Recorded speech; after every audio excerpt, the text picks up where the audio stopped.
Shalom, jemaat yang kasih oleh Tuhan. Kita sungguh patut bersyukur bahwa kita boleh mengingat akan karya Kristus melalui perjamuan kudus yang akan kita lakukan pada tanggal 6 Juni 2021 mendatang.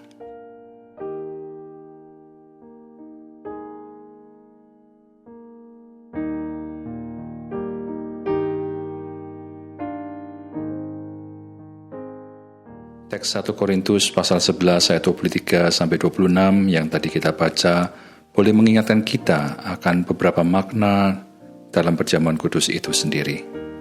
Dalam melakukan perjamuan kudus, kita harus mengingat ada beberapa makna. Yang pertama, kita mengingat akan penderitaan Kristus di masa yang lalu. Yang kedua, melalui perjamuan kudus, kita mengingat akan persekutuan dengan Kristus dan sesama anggota tubuh Kristus di masa sekarang. Yang ketiga, kita mengingat akan pengharapan akan kedatangannya di masa depan. Sebagai syarat untuk boleh menerima perjamuan kudus, yang pertama, telah menerima baptisan anak dan yang telah disidi. Yang kedua, telah menerima baptisan dewasa. Yang ketiga, jemaat diminta untuk mempersiapkan diri, yaitu dengan mengakui dosa, percaya, mau meninggalkan dosa dan hidup yang benar. Keempat, bagi anggota gereja lain tentunya yang telah memenuhi syarat di atas. Dalam pelaksanaan nanti kita harus mengingat juga bahwa dari satu sumber inilah, yaitu Kristus, kita bersama-sama diberi makanan rohani yang sama, dilambangkan roti dan anggur. Itulah sebabnya kita merayakannya bersama-sama, bukan sendirian. Inilah yang disebut dengan komunalitas atau kebersamaan dan fisikalitas bisa dirasakan. Dalam perjamuan kudus ini, kita percaya bahwa Kristus sungguh hadir di tengah-tengah kita. Karena itu, kita merayakan perjamuan kudus dengan penuh hormat kepadanya. Perjamuan kudus akan dilaksanakan pada tanggal 6 Juni 2021, minggu pertama bulan Juni 2021 via live streaming, dan akan dilayani oleh Pendeta Andrew Kusno Habil. Gereja menyediakan elemen perjamuan kudus, roti dan anggur, dan mohon jemaat untuk mengambilnya di kantor sekretariat gereja pada jam kerja dengan mendaftarkan diri terlebih dahulu, paling lambat tanggal 2 Juni 2021, yaitu pada hari Rabu. Mohon jemaat tidak memakai roti dan anggur sendiri di rumah atau membelinya sendiri. Bagi jemaat yang ingin dilayani melalui perjamuan kudus keliling, yang akan dijalankan pada tanggal 26 Oktober 2020, jadi hari Senin, mohon bisa lapor ke sekretariat gereja. Bagi jemaat yang ingin dilayani untuk perjamuan kudus keliling yang akan diadakan pada tanggal 7 Juni 2021, yaitu pada hari Senin, mohon bisa mendaftarkan diri ke kantor gereja paling lambat tanggal 5 Juni 2021 pada jam kerja. Kami mengucapkan terima kasih dan selamat mempersiapkan diri untuk menyambut pelaksanaan perjamuan kudus ini. Tuhan Yesus memberkati.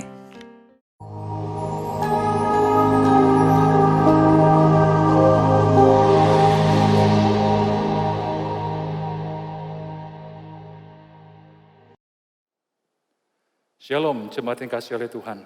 Kita sungguh patut bersyukur bahwa hari ini kita masih diberikan kesempatan oleh Tuhan untuk kita boleh datang beribadah kepadanya.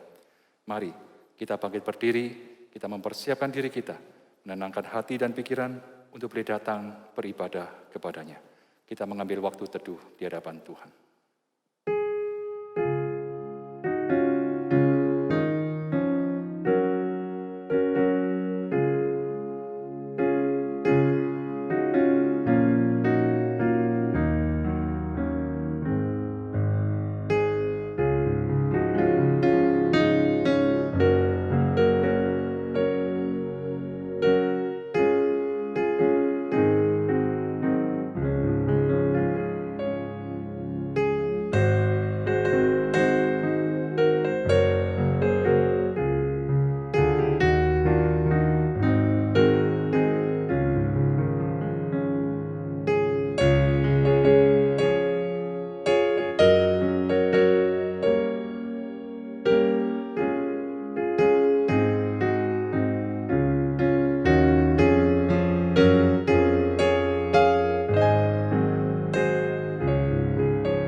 Arahkanlah hatimu kepadanya dan yakinilah bahwa ibadah kita hari ini kita mulai dalam nama Allah Bapa, Putra, dan Roh Kudus. Kiranya kasih karunia dan damai sejahtera dari Allah Tritunggal itu menyertai kita. Amin. Sungguh luar biasa bahwa kita memiliki Bapa, Raja yang begitu agung dan berkuasa, tetapi juga begitu mengasihi kita. Mari kita bersama-sama mengangkat suara kita, memuji, membesarkan namanya. Masyurkan Rajamu.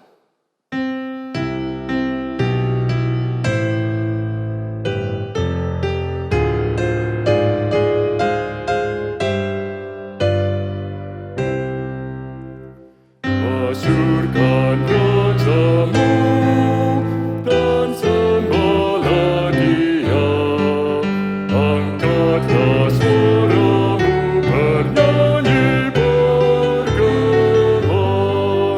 Bernyanyilah dengan hati bergemar memuji Dia.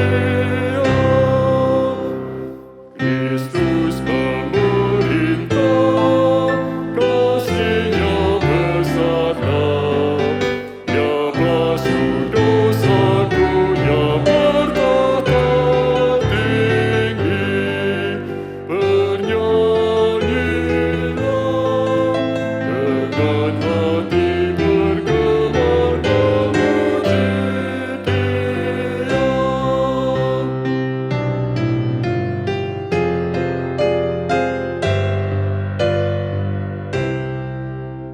Kristus, Kristus Tuhan, tatanya kekal.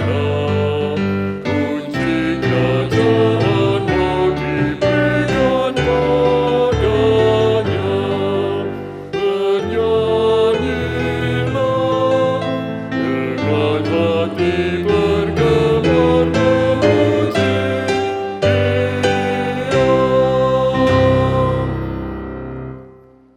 Bernyanyilah bagi Tuhan, hai segenap bumi. Kabarkanlah keselamatan yang daripadanya dari hari ke hari. Ceritakanlah kemuliaannya di antara bangsa-bangsa dan perbuatan-perbuatannya yang ajaib di antara segala suku bangsa.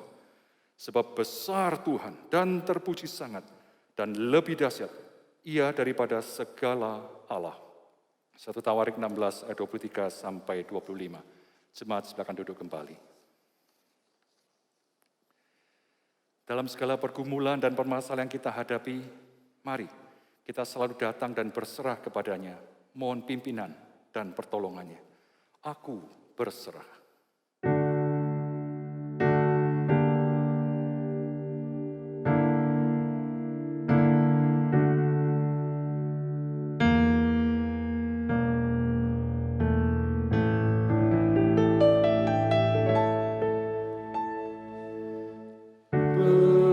Berserah kepada Yesus dengan segala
Mari bersama-sama kita mengakui segala dosa kesalahan kita di hadapan Tuhan. Kita mengambil waktu di hadapan Tuhan secara pribadi. Kami datang kepadamu ya Tuhan. Engkau yang tahu dalam semua apa yang telah kami perbuat, apa yang kami pikirkan. Semua begitu banyak ya Tuhan, mendukakan hatimu, menyakiti hatimu. Ampuni kami ya Tuhan, sucikan kami kembali.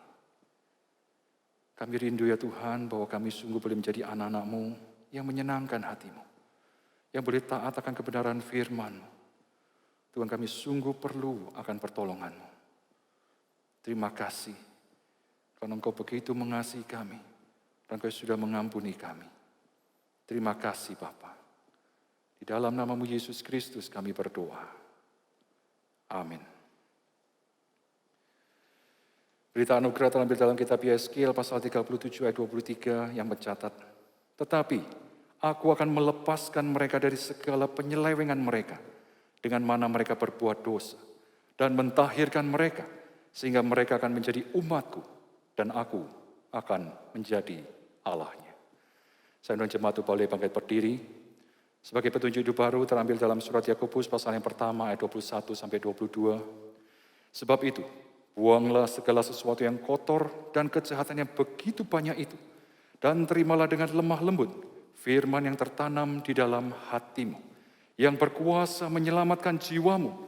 Tetapi hendaklah kamu menjadi pelaku firman dan bukan hanya pendengar saja. Sebab jika tidak demikian, kamu menipu diri sendiri." Dengan tetap berdiri, mari kita bersama-sama kita akan mengikrarkan pengakuan iman kita seturut dengan pengakuan iman rasuli. Adalah kita yang percaya mengikrarkannya demikian.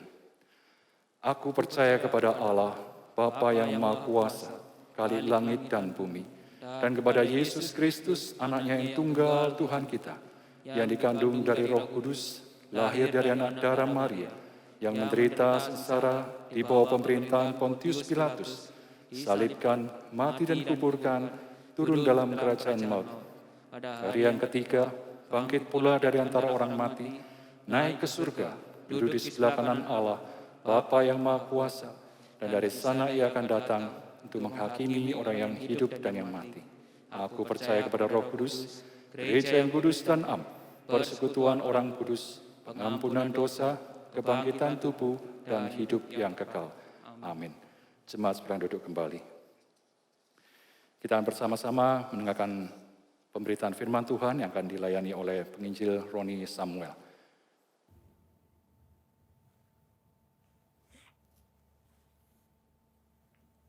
Shalom Bapak Ibu Saudara-saudari terkasih di dalam Tuhan. Sebelum kita mendengarkan firman Tuhan, mari bersama-sama kita menundukkan kepala kita berdoa, kita mohon pimpinan Tuhan. Mari kita berdoa.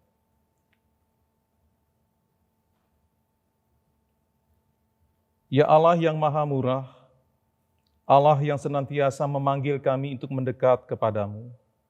Kami naikkan syukur dan terima kasih kami kepadamu, jikalau hari ini kami diperkenankan datang menghampiri Engkau. Kami sudah memuji nama-Mu, kami sudah meninggikan Engkau. Maka biarlah Engkau berbicara menyapa setiap kami pada hari ini. Urapilah hamba-Mu yang penuh dengan keterbatasan ini, untuk dapat menyampaikan kebenaran firman-Mu. Biarlah apa yang sudah Ia siapkan berkenan di hadapan-Mu, untuk mengajar dan mendidik setiap kami, untuk mengasihi-Mu dan hidup di dalam Engkau. Berbicaralah kepada kami, ya Tuhan. Kami mohon Roh Kudus-Mu menolong kami untuk tetap fokus kepada firman-Mu, dan memampukan kami untuk menghidupi di dalam kehidupan kami setiap hari. Kami berdoa dan meminta di dalam nama Tuhan kami Yesus Kristus. Amin.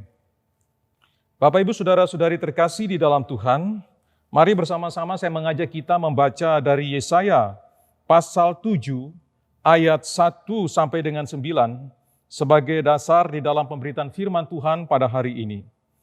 Yesaya pasal 7 ayat 1 sampai 9, demikian firman Tuhan. Dalam zaman Ahaz bin Yotam bin Uzia, Raja Yehuda, maka Rezin, Raja Aram dengan Pekah bin Remalia, Raja Israel, maju ke Yerusalem untuk berperang melawan kota itu. Namun mereka tidak dapat mengalahkannya. Lalu diberitahukanlah kepada keluarga Daud, Aram telah berkemah di wilayah Efraim. Maka hati Ahaz dan hati rakyatnya gemetar ketakutan, seperti pohon-pohon hutan bergoyang ditiup angin. Berfirmanlah Tuhan kepada Yesaya, baiklah engkau keluar menemui Ahaz, engkau dan Syar-Yasyub, anakmu laki-laki, ke ujung saluran kolam atas, ke jalan raya pada padang tukang penatu. Dan katakanlah kepadanya, teguhkanlah hatimu dan tinggallah tenang. Janganlah takut dan janganlah hatimu kecut karena kedua puntung kayu api yang berasap ini, yaitu kepanasan amarah Rezin dengan Aram dan anak Remalia. Oleh karena Aram dan Efraim dengan anak Remalia telah merancang yang jahat atasmu dengan berkata, marilah kita maju menyerang Yehuda dan menakut-nakutinya serta merebutnya. Kemudian mengangkat anak Tabil sebagai raja di tengah-tengahnya. Maka beginilah firman Tuhan Allah, tidak akan sampai hal itu dan tidak akan terjadi. Sebab Damsyik ialah ibu kota Aram, dan Rezin ialah kepala Damsyik. Dalam 65 tahun Efraim akan pecah, tidak menjadi seperti bangsa lagi. Dan Samaria ialah ibu kota Efraim, dan anak Remalia ialah kepala Samaria. Jika kamu tidak percaya, sungguh kamu tidak teguh jaya. Sedemikian jauh pembacaan firman Tuhan. Berbahagialah setiap kita yang membaca, merenungkan, dan melakukan firman Tuhan di dalam kehidupan kita setiap hari. Bapak, Ibu, saudara-saudari yang terkasih di dalam Tuhan, tidak ada orang yang tidak pernah takut, atau tidak ada orang yang tidak pernah tidak takut. Baik mereka yang religius maupun yang non-religius, semuanya pernah mengalami yang namanya perasaan takut, bahkan tetap mengalami takut. Perasaan takut itu seakan-akan menjadi sesuatu yang inherent atau yang melekat di dalam diri manusia. Nah, hari ini kita akan bersama-sama merenungkan topik jangan takut, secara khusus di dalam penekanan tetap percaya di tengah ketakutan. Nah, untuk menolong kita memahami akan topik ini, saya akan membaginya ke dalam 3 bagian yang besar, yakni dari mana datangnya takut. Lalu mengapa Tuhan kita itu memerintah kita untuk jangan takut? Dan ketiga, bagaimana cara kita mengatasi atau berhadapan ketika takut itu datang menyerang? Jadi perenungan kita pada hari ini berkisar kepada pertanyaan dari mana, mengapa, dan bagaimana. Nah, kita mulai yang pertama, dari mana datangnya ketakutan? Ibu bapak, saudara-saudari terkasih di dalam Tuhan, George S. Patton, seorang jenderal Angkatan Darat Amerika Serikat pada masa Perang Dunia Kedua, dalam satu pidato singkat yang pernah disampaikan di hadapan para prajurit Amerika Serikat yang tergabung di dalam pasukan sekutu untuk bersama-sama maju berperang melawan Jerman pada masa itu. Ia berkata demikian, saya tidak pernah melihat seorang yang berani. Semua orang adalah penakut. Keberanian tidak lebih dari menahan rasa takut 1 menit lebih lama. Saya ulangi lagi. Saya tidak pernah melihat seorang yang berani. Semua orang adalah penakut. Keberanian tidak lebih dari menahan rasa takut 1 menit lebih lama. Ibu bapak, saudara-saudari terkasih di dalam Tuhan, di hadapan para prajurit yang akan bertempur sebentar lagi akan bertempur melawan Jerman, seorang jenderal besar ini kemudian berdiri untuk menyampaikan dorongan dan semangat kepada prajurit karena sebentar lagi mereka akan berhadapan dengan medan pertempuran, berhadapan dengan barisan tentara Jerman di masa Perang Dunia Kedua. Nah, tetapi kalau kita perhatikan di balik pidato ini sebenarnya ada satu kebenaran umum yang menarik untuk kita perhatikan. Yaitu bahwa manusia pada dasarnya adalah penakut. Kalaupun ada orang yang dikatakan pemberani, bukan karena ia memang pemberani. Melainkan karena rasa takut tersebut ditekan, ditahan untuk waktu yang lebih lama sedikit.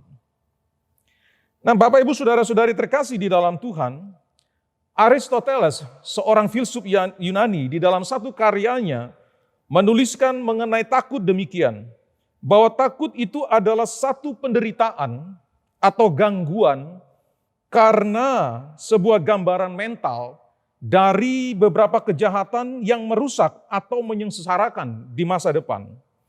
Aristoteles menyebutkan takut itu sebagai satu penderitaan atau gangguan karena sebuah gambaran mental dari beberapa kejahatan yang merusak atau menyengsarakan di masa depan. Nah, Aristoteles kemudian juga melanjutkan bahwa takut disebabkan oleh apapun yang kita rasakan memiliki kekuatan yang besar untuk menghancurkan kita. Atau kekuatan besar yang dapat mencelakakan kita dan membuat kita menderita. Nah, menariknya, Aristoteles kemudian menegaskan demikian, bahwa takut yang dirasakan oleh mereka yang memiliki kekuasaan untuk melakukan sesuatu kepada kita, sejak orang yang demikian yakin dan siap untuk melakukannya. Takut yang dirasakan oleh mereka yang memiliki kekuasaan.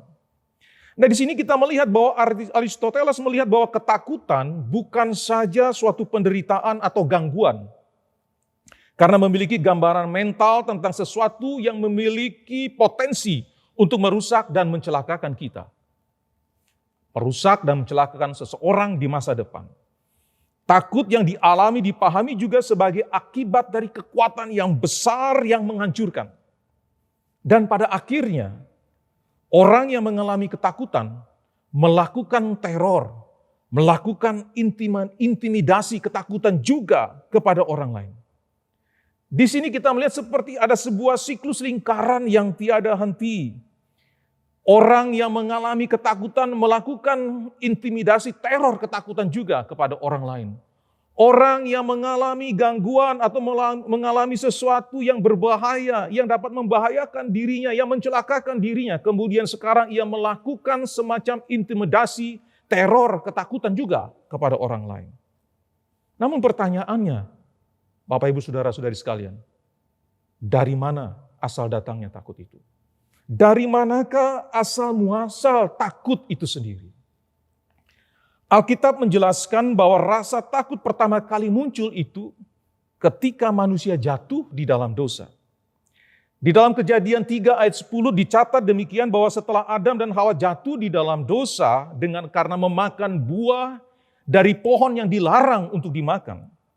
Adam berkata demikian, "Ketika aku mendengar bahwa engkau ada dalam taman ini, aku menjadi takut. Karena aku telanjang, sebab itu aku bersembunyi." Perhatikan di situ. Adam berkata, "Aku menjadi takut." Maka sejak saat itulah perasaan takut itu menerobos masuk ke dalam jiwa manusia. Berhadapan dengan Allah yang maha sempurna, detak jantung ketakutan manusia itu bergoncang, berdetak dengan begitu hebatnya. Bukan saja terhadap Allah yang maha sempurna dan maha baik dan maha kudus itu, manusia pun mengalami perasaan yang takut juga terhadap sesamanya. Karena takut terhadap sesamanya, manusia kemudian mencoba membuat berbagai macam pertahanan diri supaya manusia itu bisa lepas dari perasaan takut. Ada yang dilakukan dengan cara mendirikan benteng-benteng pertahanan, membuat berbagai macam senjata-senjata untuk melindungi diri. Tetapi ada juga orang yang menempuhnya dengan cara berhubungan dengan kuasa-kuasa gelap. Nah, Ibu Bapak, Saudara-saudari yang saya kasih di dalam Tuhan, di sini kita melihat bagaimana takut itu menguasai diri manusia. Bahkan terhadap hari depan pun yang tidak pasti, kadang membuat manusia menjadi takut. Ketika berhadapan dengan diagnosa penyakit terminal, manusia kemudian mulai merasa cemas, takut. Apakah hari esok dia masih bisa hidup? Nah, ketakutan juga dirasakan terhadap makhluk hidup lainnya. Ada yang ketakutan ketika melihat serangga, ular, bahkan anjing. Saya ingat seorang teman yang baik, yang saya kenal, sangat takut sekali dengan anjing. Tidak peduli apakah anjing itu anjing kecil, bayangkan kalau kita melihat anjing pudel yang begitu lucu. Tetapi ketika ia melihat seekor anjing, ia selalu ketakutan. Ketika anjing mendekat, ia langsung ketakutan dan berseru minta tolong supaya ada orang yang menjauhkan anjing tersebut dari dirinya. Nah, ada juga orang yang mendengar suara daun bambu yang gemerisik, bergoyang. Di kala senja, hari mulai gelap, sudah membuatnya lari terbirit-birit karena takut. Nah, demikian pula halnya dengan kekuatan alam yang begitu dahsyat yang membuat manusia semakin dikuasai oleh ketakutan. Penelitian para ahli tentang asteroid besar yang akan menghantam bumi, serta penelitian dari gunung berapi dengan kekuatan melebihi 9 magnitudo yang siap-siap memuntahkan kekuatan yang terbesar, telah membuat banyak orang dikuasai ketakutan. Dan perasaan-perasaan takut lain yang bisa muncul kapan saja dan tanpa diketahui penyebabnya. Bapak Ibu Saudara yang saya kasih di dalam Tuhan, coba kita perhatikan di sini. Dari perasaan takut yang muncul di Taman Eden, telah membuat manusia hidup di dalam ketakutan dari waktu ke waktu. Nah, ketakutan semacam inilah yang kita lihat juga dialami oleh Ahaz. Ketika mendengar koalisi kerajaan Aram dan Israel hendak menyerang Yerusalem. Ketakutan yang digambarkan seperti pohon hutan yang bergoyang ditiup angin. Untuk menjelaskan sebenarnya betapa Ahaz dan seluruh penduduk Yerusalem itu benar-benar takut. Bayangkan di hadapan mereka melihat atau mereka mendengar ada barisan tentara koalisi yang begitu banyak yang sedang berkemah yang hendak menyerang Yerusalem. Dan bukan hanya sedang untuk menyerang Yerusalem, tetapi koalisi kerajaan ini sebenarnya hendak menghancurkan dinasti kerajaan Daud dan menggantikannya dengan anak Tabil, seorang penguasa boneka. Bapak Ibu Saudara yang saya kasih di dalam Tuhan, kita lihat di sini. Takut. Di sana sini takut. Dan semuanya bermula dari Taman Eden. Nah, lalu mengapa Tuhan menasihati kita untuk jangan takut? Bapak Ibu Saudara yang saya kasih di dalam Tuhan, penelitian yang dilakukan oleh American Psychological Association atau asosiasi psikologi Amerika Serikat menyatakan bahwa hampir 10 juta orang di Amerika Serikat itu mengalami semacam ketakutan dan kecemasan. Tahun 2013 yang lalu, para peneliti dari Universitas Amsterdam di Belanda juga menyampaikan bahwa hampir 40% dari penduduk bumi mengalami semacam ketakutan terhadap suatu objek tertentu atau situasi tertentu yang terjadi dalam hidup mereka. Bahkan tingkat ketakutan dan kecemasan tersebut semakin meningkat di masa-masa pandemi seperti sekarang ini. Oleh karena itu berbagai macam gangguan mental psikis pun dialami karena perasaan takut yang berlebihan. Dan pada akhirnya mempengaruhi sistem kerja fisik kita. Ada orang yang mengalami sulit tidur. Ada orang yang mengalami tekanan darahnya tinggi. Dan gangguan-gangguan lainnya. Saya dalam beberapa minggu ini mengalami sulit tidur pada malam hari. Tapi bersyukur puji Tuhan tadi malam saya bisa tidur. Nah, Bapak Ibu Saudara yang saya kasih di dalam Tuhan, cukup masuk akal, bahkan sangat masuk akal ketika Tuhan menasihati kita untuk jangan takut. Sebagai pencipta kita, Ia sangat mengerti betul dampak buruk dari ketakutan itu sendiri. Karena ketakutan itu dapat merusak sistem kerja tubuh fisik dan mematahkan semangat orang untuk keluar dari situasi yang terburuk. Ketakutan itu seperti penjara yang sedang membelenggu seseorang dan menghalangi mereka untuk melihat kekuasaan Tuhan yang sanggup melepaskan. Karena itulah di dalam Alkitab ada hampir 365 kali tercatat firman Tuhan yang berbicara tentang jangan takut. Coba kita bayangkan Bapak Ibu Saudara yang saya kasih di dalam Tuhan. 365 kali. Bukankah 365 kali itu merupakan jumlah hari dalam satu tahun? Jika demikian, maka seolah-olah seakan-akan Tuhan ini setiap hari memberikan kepada kita nasihat dan perintahnya supaya kita jangan takut. Tetapi bukankah kita tetap takut saja? Karena memang tidak mudah bagi kita manusia ini untuk melihat segala sesuatu itu dari yang sedang terjadi itu dari perspektif ilahi. Tidak mudah bagi kita untuk melihat segala peristiwa yang terjadi di sekitar kita itu dari perspektif Allah. John Oswald, seorang penafsir kitab suci menyatakan demikian. Kecuali kita berupaya untuk mencari perspektif Allah dalam segala situasi yang terjadi, maka kita sedang berada dalam bahaya terlalu banyak memberikan perhatian kepada hal-hal yang berlalu dan sedang berlalu dan akan berlalu. Dan sedikit memberikan perhatian kepada hal yang penting, yang signifikan. Dan hal yang signifikan tersebut adalah Allah yang Maha Kuasa.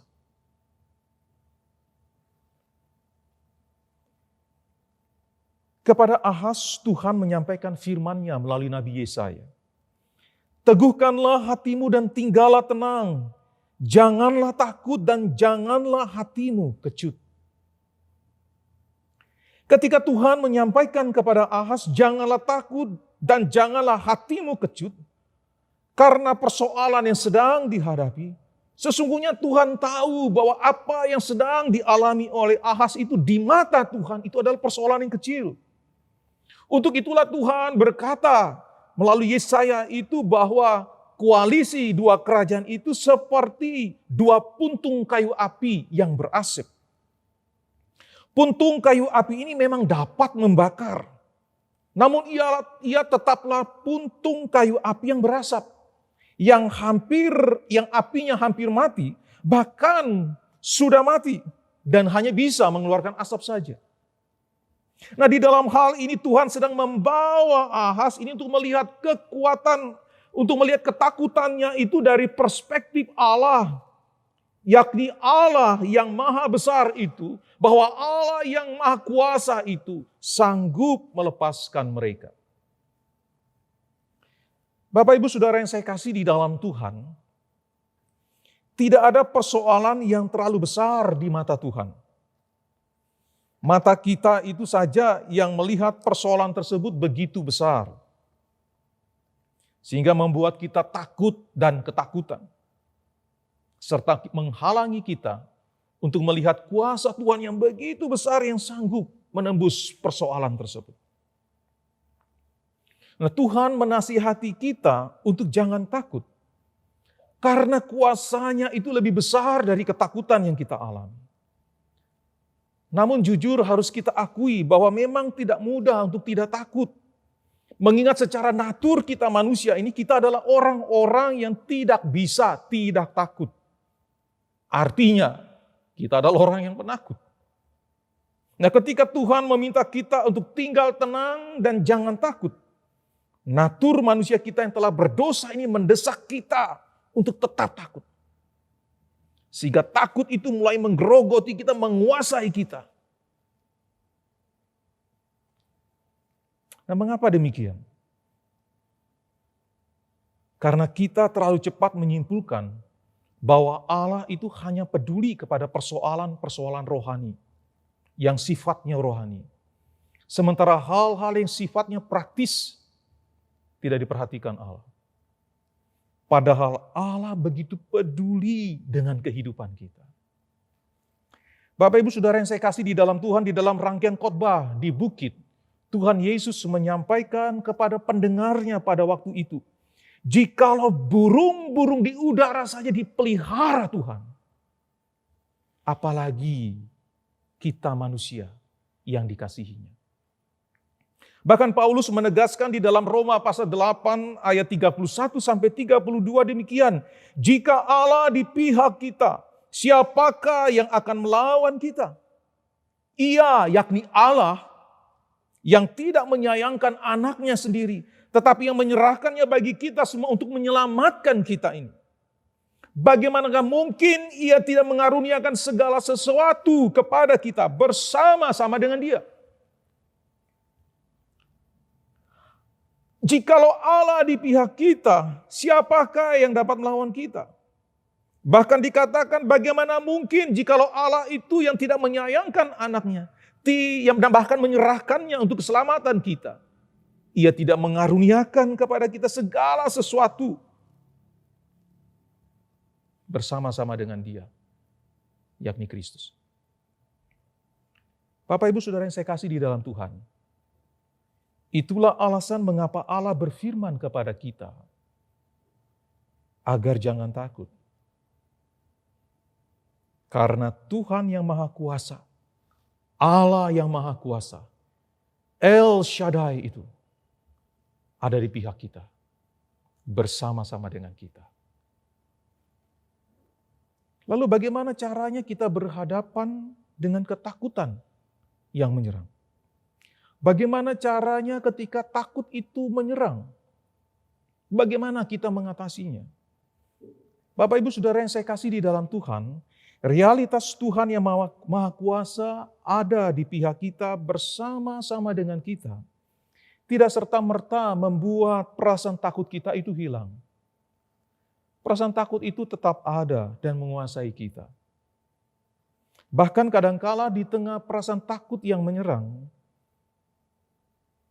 kadangkala kita mulai meragukan Tuhan. Bahkan tidak lagi mempercayai apakah Allah itu memang ada bersama kita. Ketika takut menyerang, kita mulai berpikir apakah Tuhan, apakah Allah itu ada di pihak kita dan bersama-sama dengan kita. Kalau Ia bersama-sama dengan kita, mengapa hal ini terjadi? Nah, karena itu ketika perasaan takut mencekam datang menyerang, bagaimana seharusnya sikap kita? Bagaimana cara kita berhadapan dengannya? Ada dua hal yang ingin saya bagikan. Yang pertama, carilah Allah dan sampaikan perasaan takut kita kepadanya itu secara jujur dan terbuka.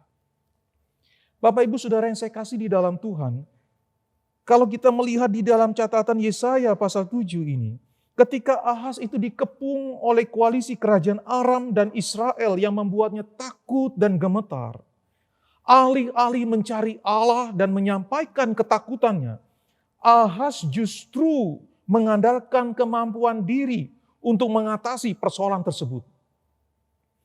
Perintah Tuhan kepada Yesaya untuk menemui Ahaz di ujung saluran atas ke jalan raya pada tukang penatu, menyingkapkan kepada kita bahwa Ahaz sebenarnya hendak menyelesaikan persoalan tersebut dengan caranya sendiri.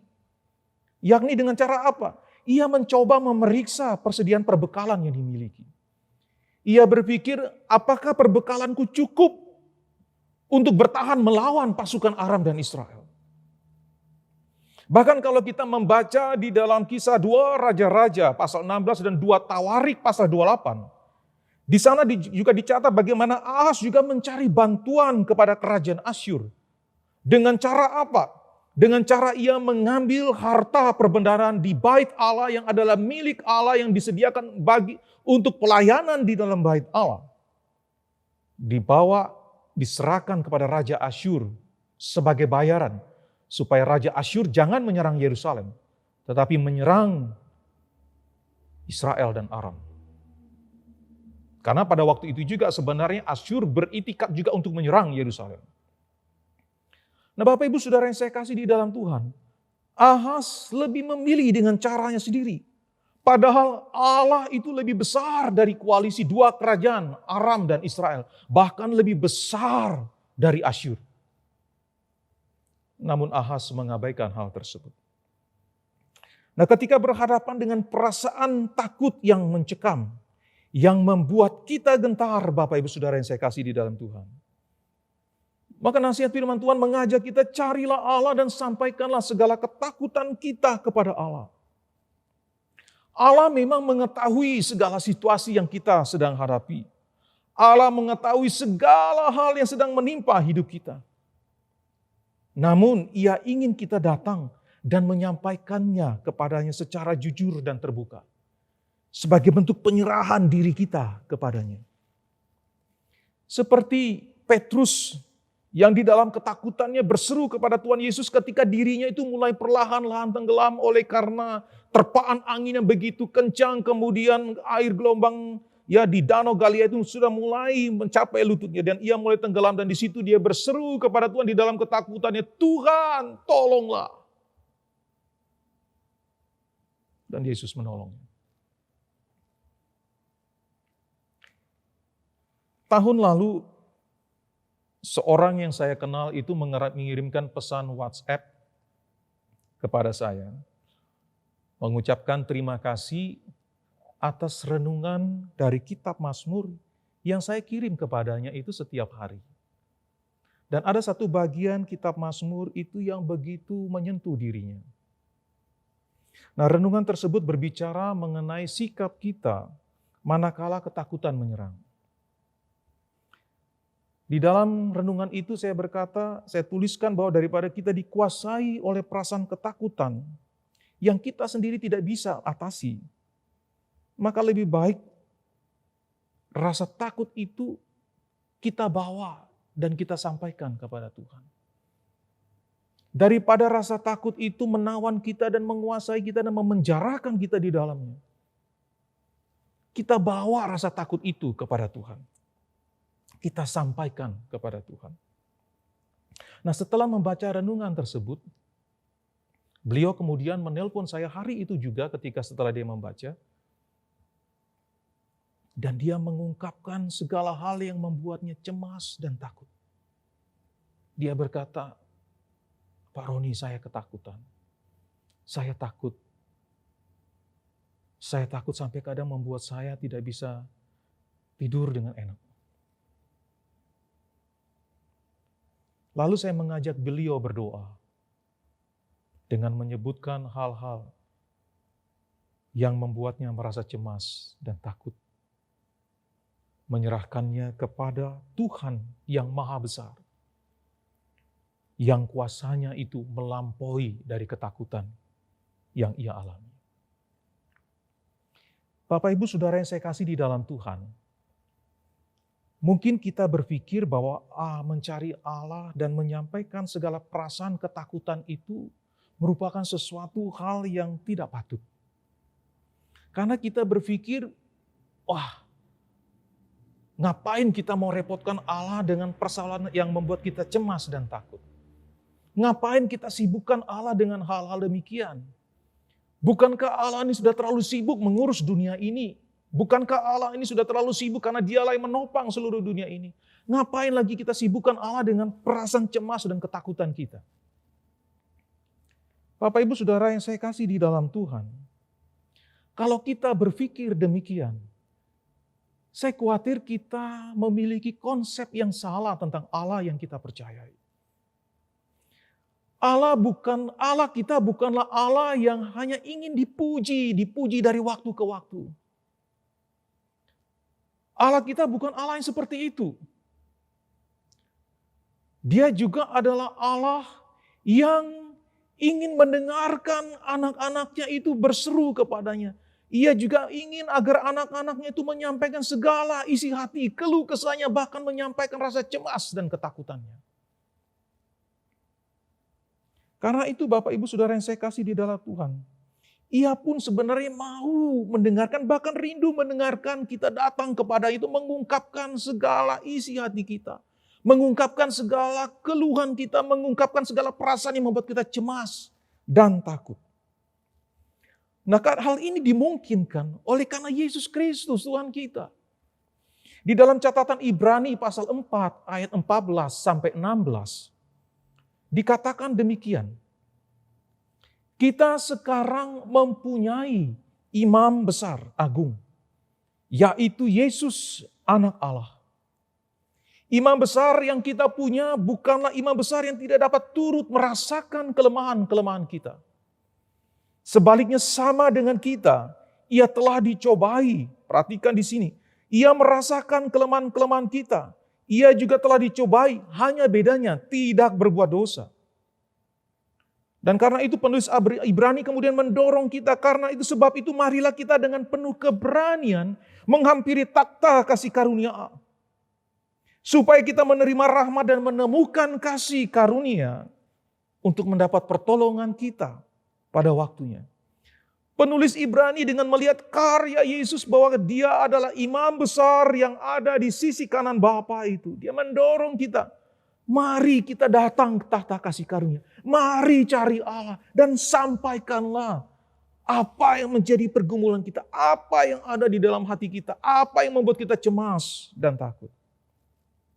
Bahkan kalau kita melihat di dalam catatan Lukas pasal 22 ayat 44.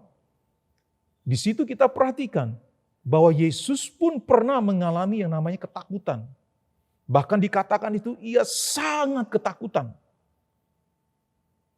Tetapi ia semakin sungguh-sungguh berdoa. Di tengah ketakutan yang Yesus alami, ia semakin datang kepada Allah. Ia datang kepada Bapanya dan menyampaikan pergumulannya itu.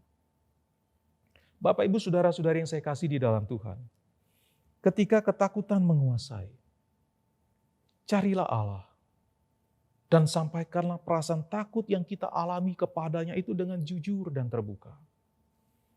Sebab di dalam Yesus Kristus yang pernah mengalami ketakutan itu, Allah mendengar segala perasaan cemas dan ketakutan yang kita sampaikan kepadanya. Karena kita adalah anak-anaknya. Yang kedua,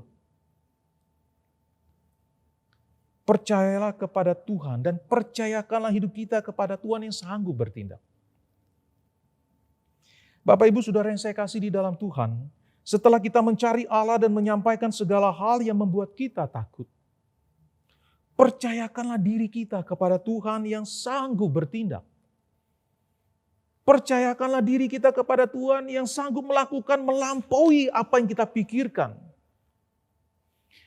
Raymond Ortlund di dalam bukunya ia menuliskan demikian. Allah hadir dalam krisis yang sedang kita hadapi. Jika kita mempercayainya, Dia akan menyelamatkan kita. Jika kita menolaknya, Dia akan mendisiplin kita. Tetapi Dia lebih memilih untuk menyelamatkan kita. Menarik sekali bahwa di tengah krisis yang kita hadapi setiap hari, Allah itu hadir di situ. Allah ada bersama dengan kita dan jika kita mempercayainya untuk bertindak di dalam segala persoalan yang kita hadapi, maka Ia akan melakukan sesuatu untuk menyelamatkan kita. Jikalau kita menolaknya, maka Ia akan mencoba mendisiplin kita. Tetapi melampaui itu semua, Dia lebih memilih untuk menyelamatkan kita. Bapak, Ibu, saudara yang saya kasih di dalam Tuhan, Ahaz diminta Tuhan untuk tetap tenang dan jangan takut dan tawar hati. Ahaz diminta untuk percaya bahwa Tuhan sanggup melepaskannya dan Yerusalem dari ancaman koalisi dua kerajaan yang dikatakan sebagai dua puntung kayu api yang berasap. Bahkan Allah pun sanggup melepaskannya dari kerajaan Asyur. Tetapi Ahaz mengabaikan perintah Tuhan. Bagi Ahaz mempercayai Tuhan itu merupakan hal yang tidak relevan. Yang relevan bagi Ahaz adalah berupaya dengan kekuatannya sendiri dan mencari bantuan dari orang lain. Namun karena itu Ahaz justru menjadi tidak relevan.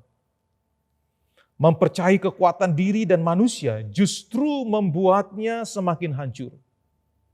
Karena itulah firman Tuhan katakan, jikalau kamu tidak percaya, kamu tidak teguh jaya. Ahaz memiliki kesempatan yang besar sebenarnya untuk mempercayai Allah untuk mengatasi ketakutan yang dialaminya. Namun Ahaz mengabaikannya dan memilih kemampuan sendiri-sendiri serta mengandalkan kekuatan manusia untuk melepaskannya, untuk menyelesaikan persoalan yang sedang dihadapinya.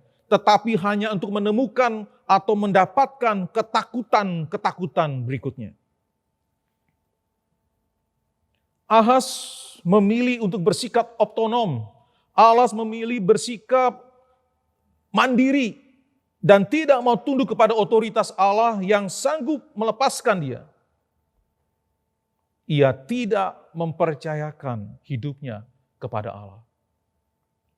Bapak, Ibu, Saudara yang saya kasih di dalam Tuhan, mempercayakan hidup kepada Allah itu berarti membiarkan Allah yang bertindak. Mempercayakan hidup kepada Allah itu sebagai perwujudan dari kasih kita kepada Allah. Karena kasih yang sempurna itu mengalahkan ketakutan. Alkitab mencatat di dalam 1 Yohanes pasal 4 ayat 18 bahwa di dalam kasih tidak ada ketakutan. Kasih yang sempurna melenyapkan ketakutan. Sebab ketakutan mengandung hukuman dan barang siapa takut, ia tidak sempurna di dalam kasih. Kita percaya dan mempercayai Allah karena kita mengasihi Dia. Karena kita mengasihi Allah, maka kita mempercayakan hidup kita ini kepadanya. Seperti seorang anak kecil yang berada di dalam dekapan sang bunda. Ia sama sekali percaya bahwa hidupnya berada di dalam pemeliharaan sang bunda. Demikian juga ketika kita mempercayakan hidup kita kepada Allah. Karena Dialah yang memelihara hidup kita. Bapak, Ibu, Saudara yang saya kasih di dalam Tuhan, hari Kamis kemarin kita memperingati sebagai hari kenaikan Tuhan Yesus ke sorga. Nah, pertanyaannya, apa manfaat kenaikan Tuhan Yesus ke sorga? Apa manfaat kenaikan Tuhan Yesus ke sorga bagi kita? Nah, di dalam pengajaran iman Kristen dari Katekismus Heidelberg, pertanyaan jawaban 49 sampai 59 di sana kita melihat bahwa Ia, yakni Yesus Kristus, menjadi pembela kita di sorga, di hadapan Bapanya. Di sorga kita mempunyai seorang pembela dan perantara. Selain itu, melalui kenaikan Tuhan Yesus ke sorga, Ia mengutus Roh-Nya yang kudus itu untuk berdiam di dalam kita. Roh Kudus yang menghibur, menolong, berjalan bersama-sama dengan kita. Roh Kudus juga yang adalah materai bahwa kita ini adalah milik kepunyaan Allah. Dan melalui Roh Kudus-Nya dan dengan kuasa-Nya, Ia melindungi dan menyelamatkan kita dari semua musuh-musuh. Nah, Bapak, Ibu, Saudara yang saya kasih di dalam Tuhan, mengapa hal ini menarik? Mengapa melalui kenaikan Tuhan Yesus ke sorga itu begitu penting bagi kita? Karena sekarang kita itu memiliki seorang pembela dan perantara di hadapan Bapa, yang dengan kuasa-Nya menjaga dan melindungi kita. Keberadaan Kristus sebagai pembela dan perantara, itulah yang memungkinkan kita untuk menyampaikan segala perasaan cemas, takut kita kepada Allah tanpa takut. Dan dengan iman kita percaya dan mempercayakan seluruh hidup kita ke dalam perlindungan, penyertaan, dan pemeliharaannya. Karena itu Bapak, Ibu, Saudara yang saya kasih di dalam Tuhan, janganlah takut.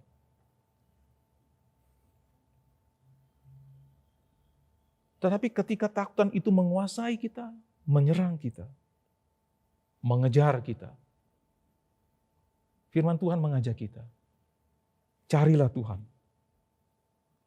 Sampaikanlah rasa cemas dan ketakutan kita kepadanya. Dan percayakanlah hidup kita kepadanya, Sang Pembela dan Perantara kita.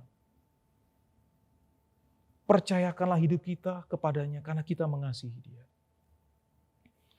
Serahkanlah segala khawatir kita dan kecemasan kita, ketakutan kita kepadanya. Sebab Ialah yang memelihara kita semua. Karena kita anak-anaknya. Amin. Mari kita tundukkan kepala kita.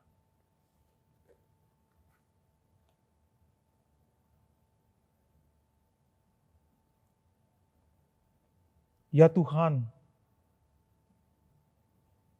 ada banyak kali Engkau berfirman kepada kami supaya kami jangan takut.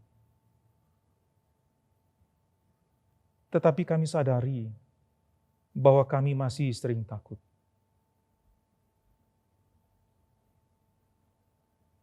Kami masih sering cemas. Bukan karena kami tidak percaya kepadamu. Tetapi kadang Kami terus berjuang juga bergumul dengan diri kami, natur kami manusia yang mendesak kami untuk takut dan takut. Karena itu tolonglah kami ya Tuhan. Terhadap masa depan yang tidak pasti di depan di tengah masa pandemi ini, kadang membuat kami takut. Karena itu biarlah kami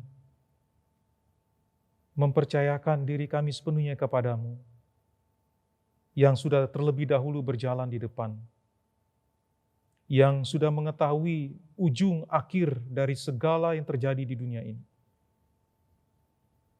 Tuntunlah kami untuk melangkah dengan mata iman kepadamu. Mungkin saat ini di antara kami ada yang sedang didiagnosa dengan penyakit terminal yang membuatnya cemas dan takut. Kami berdoa ya Tuhan, kiranya damai sejahtera-Mu yang melampaui akal dan pikiran itu memenuhi hati dan pikirannya, menolongnya, menuntunnya, melewati masa-masa yang tidak mudah seperti sekarang ini. Tolonglah kami, bantulah kami untuk melihat segala situasi yang terjadi di dalam dunia ini dari perspektif-Mu ya Tuhan. Tuntunlah kami untuk mengandalkan Engkau senantiasa, bukan mengandalkan kekuatan diri. Terima kasih ya Tuhan. Kami bersyukur dan berterima kasih juga oleh karena diri-Mu ya Yesus Kristus Tuhan dan Juru Selamat kami. Selama hidup-Mu di dunia, Engkau pun mengalami pergumulan-pergumulan sama seperti yang kami alami. Meskipun Engkau tidak melakukan dosa, tapi Engkau turut merasakan pergumulan-pergumulan yang kami alami. Supaya di dalam Engkau, kami mendapatkan kekuatan dan pengharapan. Supaya di dalam Engkau, kami mendapatkan kelepasan juga. Tuntunlah kami oleh kuasa Roh Kudus-Mu, untuk kami terus melangkah bersama-Mu. Melangkah di dalam kehidupan kami setiap hari dalam penyerahan diri kepadamu, bahwa Engkaulah yang memegang hidup kami. Dan karena itu, ke dalam tangan-Mu kami menyerahkan hidup kami, mempercayakan hidup kami. Kami bersyukur kepadamu ya Yesus Kristus Tuhan kami, sebab oleh karena Engkau, kami diangkat menjadi anak-anak Allah Bapa. Kami punya Bapa di sorga, yang tidak akan pernah membiarkan kami, tetapi yang akan menuntun kami melewati berbagai macam pergumulan, bahkan melepaskan kami. Kami bersyukur dan berterima kasih. Kami bersyukur kepadamu, ya Yesus Kristus Tuhan, yang sudah mati, bangkit, dan naik ke surga. Dan di dalam nama-Mu kami berdoa dan memohon. Amin. Tuhan memberkati kita sekalian. Sungguh luar biasa karya Tuhan dalam kehidupan kita, sehingga kita tidak perlu lagi takut ataupun khawatir, karena Dialah yang akan selalu memeliharakan kita. Pada saat ini, kita pun diberikan kesempatan untuk boleh memberikan persembahan dari apa yang telah kita terima sebagai berkat dari Tuhan. Dan kita akan pujikan Tuhan peliharakan.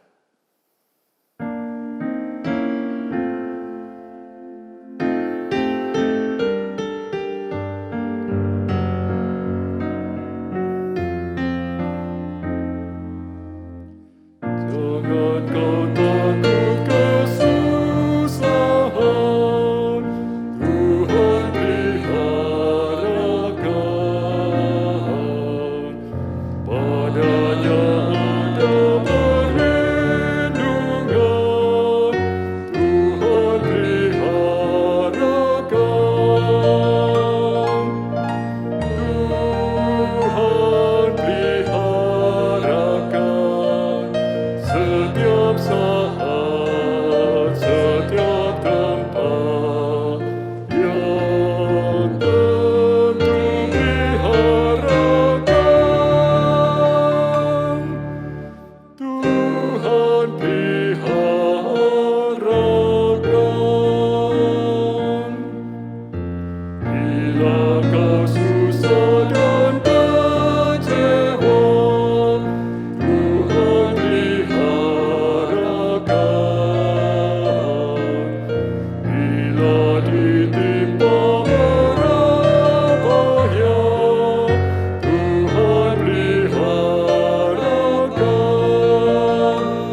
kita bersama-sama berdoa, menyerahkan persembahan kita, dan kita juga akan berdoa untuk 2 pokok doa. Yang pertama untuk bangsa dan negara kita, khususnya dalam menanggulangi COVID-19 ini, pendistribusian vaksin yang terus masih dilaksanakan, dan kita tahu masih banyak kesulitan, bukan hanya Indonesia sebenarnya, tapi juga di seluruh dunia. Doakan dalam semua usaha yang sedang dilakukan ini. Dan kita juga doakan untuk saudara-saudara kita, jemaat yang sedang bergumul dalam situasi pandemi ini. Naik turun situasi tidak pasti, berpengaruh kepada kesehatan, ekonomi, keluarga, dan banyak bidang yang lain. Mari bersama-sama kita berdoa. Bapa di surga, kami bersyukur kepadamu. Di tengah segala situasi yang sedang menimpa kami saat ini, pandemi ini ya Tuhan, kami boleh datang kepadamu. Kami bersyukur ya Tuhan karena Engkau yang terus memeliharakan kami. Engkaulah Tuhan yang berkuasa dan berdaulat penuh atas segala ciptaan-Mu juga dalam situasi seperti ini. Kami bersyukur ya Tuhan bahwa kami boleh tetap memberikan persembahan kepadamu. Kami mohon ya Tuhan Kau yang berkenan memberkati, bahkan memakainya bagi pekerjaan-Mu ya Tuhan. Menjadi berkat bagi banyak anak-anak-Mu dan bagi sekitar kami. Terima kasih Bapa. Kami mengingat bangsa negara kami dalam segala perjuangan yang terus dilakukan. Tuhan, situasi yang terus naik turun, kami mohon belas kasihan-Mu ya Tuhan. Situasi yang sangat sulit, dan saat ini Tuhan, kami datang kepadamu, kami mohon penyertaan-Mu juga dalam segala usaha pemerintah, khususnya untuk pendistribusian vaksin, sertai dan tolong ya Tuhan. Biarlah semua ini boleh membawa kebaikan, membawa dampak yang positif dalam situasi secara menyeluruh ini. Bapa, kami juga mengingat untuk saudara-saudara kami dalam segala perjuangan mereka yang sungguh juga sulit. Tuhan Kau yang tahu dalam semua yang mereka hadapi, sudah berdampak begitu banyak untuk kesehatan, untuk ekonomi, untuk keluarga, pribadi, anak-anak. Masih banyak yang lain ya Tuhan. Engkau yang tahu cerita hati mereka. Kami percaya Kau tidak pernah meninggalkan anak-anak-Mu. Engkau yang berkuasa untuk memelihara dan menolong semuanya. Terima kasih bahwa kami sungguh boleh berharap berseru kepadamu. Karena Engkau Tuhan Allah kami yang sanggup untuk menolong dan menyertai memeliharakan kami semuanya. Terima kasih Tuhan. Kami serahkan doa kami yang jauh dari sempurna ini. Engkau yang tahu akan isi hati pikiran kami, kerinduan kami. Bapa, kami bersyukur bahwa Engkau juga berkuasa dan berdaulat untuk menjawab semua doa-doa kami yang jauh dari sempurna ini, sesuai dengan waktu dan rencana-Mu yang indah dan sempurna itu. Terima kasih Bapa. Di dalam nama-Mu Yesus Kristus kami berdoa. Amin. Saya undang jemaat untuk boleh bangkit berdiri. Kita akan kembalikan segala puji, hormat, kemuliaan kepada Tuhan Allah kita. Dan setelah doksologi kita akan menerima berkat dan kita akan mengaminkannya bersama-sama.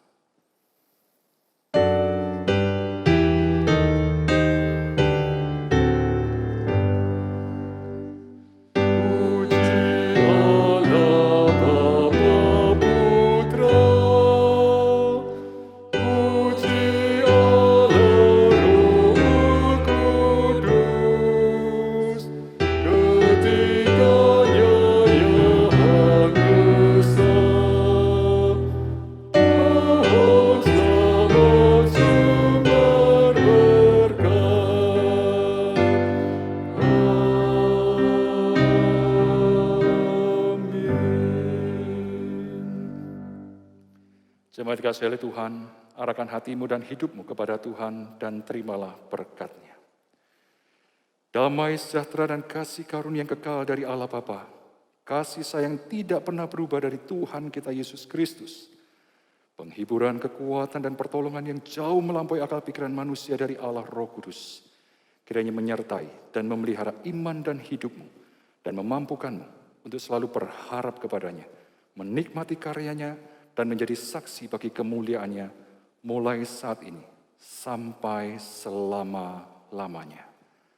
Amin.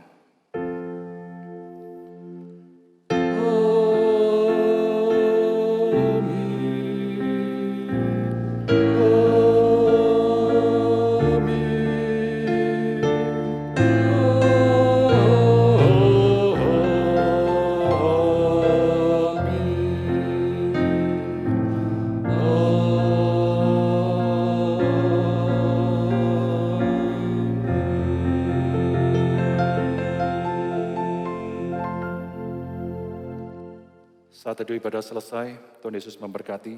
Selamat menjalani dalam kehidupan yang penuh dengan keyakinan di dalam Yesus Kristus.